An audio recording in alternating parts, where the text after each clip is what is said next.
NLT API Genesis 41 verses 1 to 57. NLT Genesis 41 Pharaoh's dreams 1-2 full years later.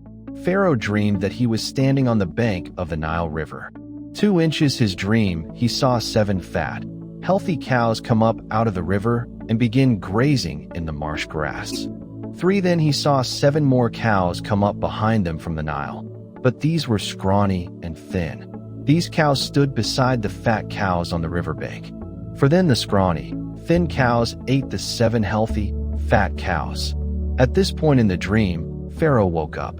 5 But he fell asleep again and had a second dream. This time he saw 7 heads of grain, plump and beautiful, growing on a single stalk. 6 Then 7 more heads of grain appeared, but these were shriveled and withered by the east wind. 7 And these thin heads swallowed up the 7 plump, well-formed heads. Then Pharaoh woke up again and realized it was a dream. 8 The next morning Pharaoh was very disturbed by the dreams. So he called for all the magicians and wise men of Egypt. When Pharaoh told them his dreams, not one of them could tell him what they meant.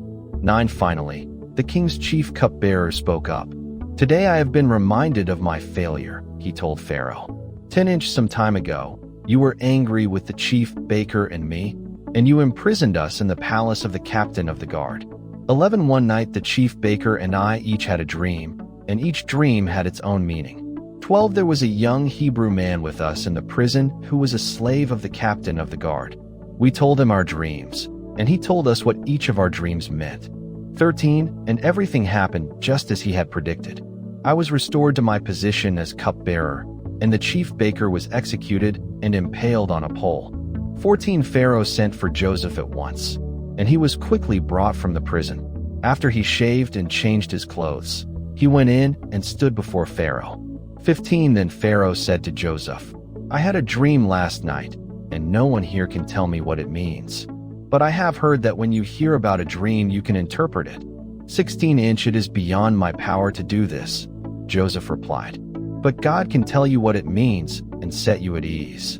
17 So Pharaoh told Joseph his dream. In my dream, he said, I was standing on the bank of the Nile River.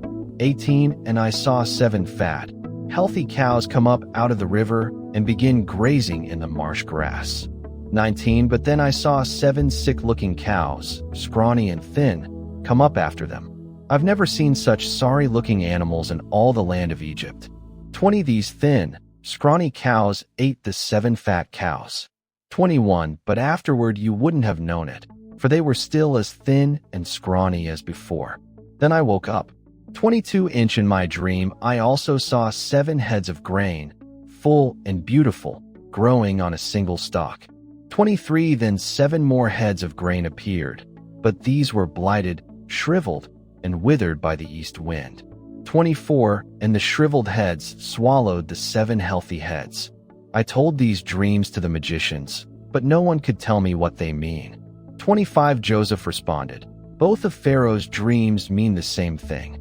God is telling Pharaoh in advance what he is about to do. 26 The 7 healthy cows and the 7 healthy heads of grain both represent 7 years of prosperity. 27 The 7 thin, scrawny cows that came up later and the 7 thin heads of grain, withered by the east wind, represent 7 years of famine. 28 This will happen just as I have described it, for God has revealed to Pharaoh in advance what he is about to do. 29 The next 7 years will be a period of great prosperity throughout the land of Egypt. 30 But afterward there will be 7 years of famine so great that all the prosperity will be forgotten in Egypt. Famine will destroy the land. 31 This famine will be so severe that even the memory of the good years will be erased. 32 As for having 2 similar dreams, it means that these events have been decreed by God, and he will soon make them happen. 33 Therefore, Pharaoh should find an intelligent and wise man and put him in charge of the entire land of Egypt. 34 Then Pharaoh should appoint supervisors over the land, and let them collect 1/5 of all the crops during the 7 good years. 35 Have them gather all the food produced in the good years that are just ahead and bring it to Pharaoh's storehouses. Store it away and guard it so there will be food in the cities. 36 That way there will be enough to eat when the 7 years of famine come to the land of Egypt. Otherwise this famine will destroy the land. Joseph made ruler of Egypt. 37 Joseph's suggestions were well received by Pharaoh and his officials. 38 So Pharaoh asked his officials, "Can we find anyone else like this man so obviously filled with the Spirit of God?" 39 Then Pharaoh said to Joseph, "Since God has revealed the meaning of the dreams to you, clearly no one else is as intelligent or wise as you are. 40 You will be in charge of my court, and all my people will take orders from you. Only I, sitting on my throne, will have a rank higher than yours."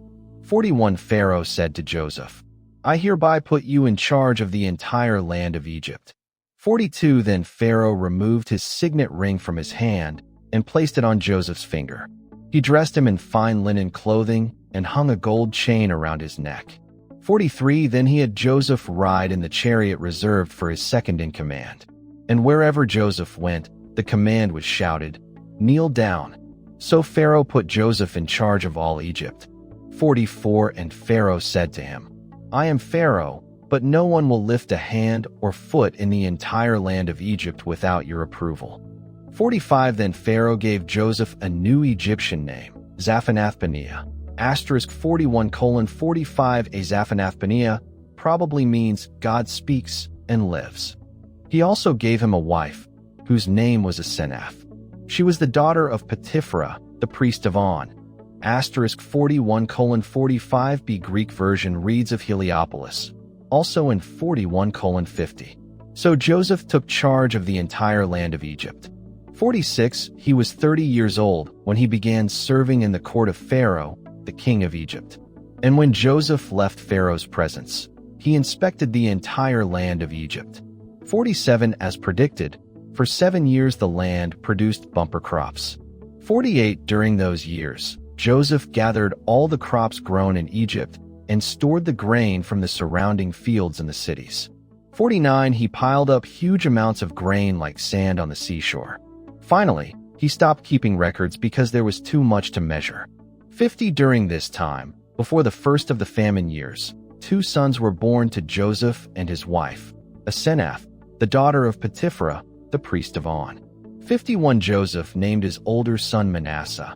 *41:51 Manasseh sounds like a Hebrew term that means causing to forget. For he said, "God has made me forget all my troubles and everyone in my father's family." 52 Joseph named his second son Ephraim. *41:52 Ephraim sounds like a Hebrew term that means fruitful. For he said, "God has made me fruitful in this land of my grief." 53 At last the 7 years of bumper crops throughout the land of Egypt came to an end. 54 Then the 7 years of famine began, just as Joseph had predicted. The famine also struck all the surrounding countries, but throughout Egypt there was plenty of food. 55 Eventually, however, the famine spread throughout the land of Egypt as well. And when the people cried out to Pharaoh for food, he told them, "Go to Joseph and do whatever he tells you." 56 So with severe famine everywhere, Joseph opened up the storehouses and distributed grain to the Egyptians, for the famine was severe throughout the land of Egypt. 57 And people from all around came to Egypt to buy grain from Joseph because the famine was severe throughout the world. NLT API Genesis 42 verses 1-38. NLT Genesis 42 Joseph's brothers go to Egypt. 1 When Jacob heard that grain was available in Egypt, he said to his sons, "Why are you standing around looking at one another?" 2 I have heard there is grain in Egypt. Go down there and buy enough grain to keep us alive. Otherwise we'll die. 3 So Joseph's 10 older brothers went down to Egypt to buy grain. But Jacob wouldn't let Joseph's younger brother, Benjamin, go with them, for fear some harm might come to him. 5 So Jacob's *42:5 Hebrew Israel's. See note on 35:21. Sons arrived in Egypt along with others to buy food, for the famine was in Canaan as well. 6 Since Joseph was governor of all Egypt and in charge of selling grain to all the people, it was to him that his brothers came. When they arrived, they bowed before him with their faces to the ground. 7 Joseph recognized his brothers instantly, but he pretended to be a stranger and spoke harshly to them. "Where are you from?" he demanded. "From the land of Canaan," they replied. "We have come to buy food." 8 Although Joseph recognized his brothers, they didn't recognize him. 9 And he remembered the dreams he'd had about them many years before. He said to them, "You are spies. You have come to see how vulnerable our land has become." 10 No, my lord, they exclaimed. "Your servants have simply come to buy food." 11 We are all brothers, members of the same family. We are honest men, sir. We are not spies.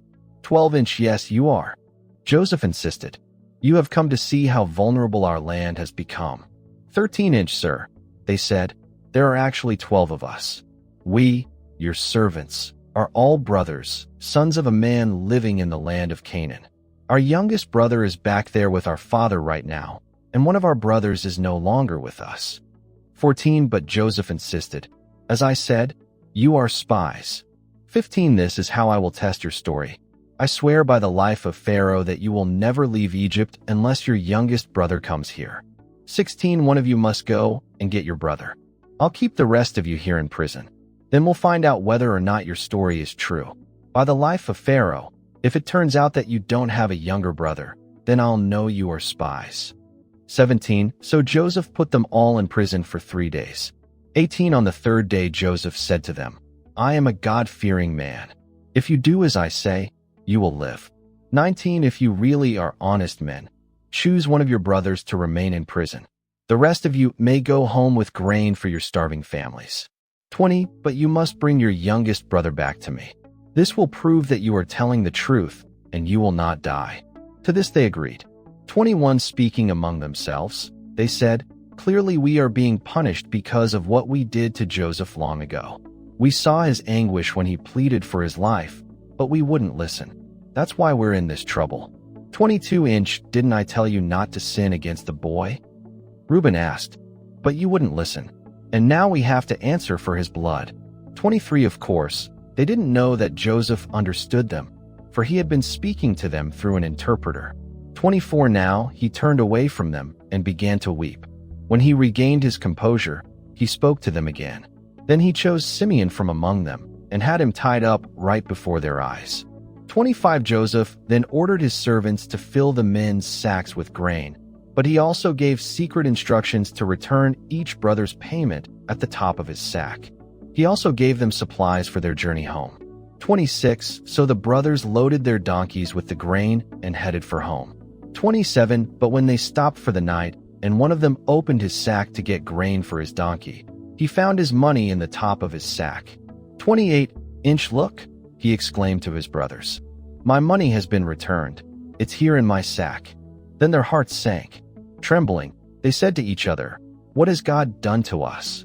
29 When the brothers came to their father, Jacob, in the land of Canaan, they told him everything that had happened to them.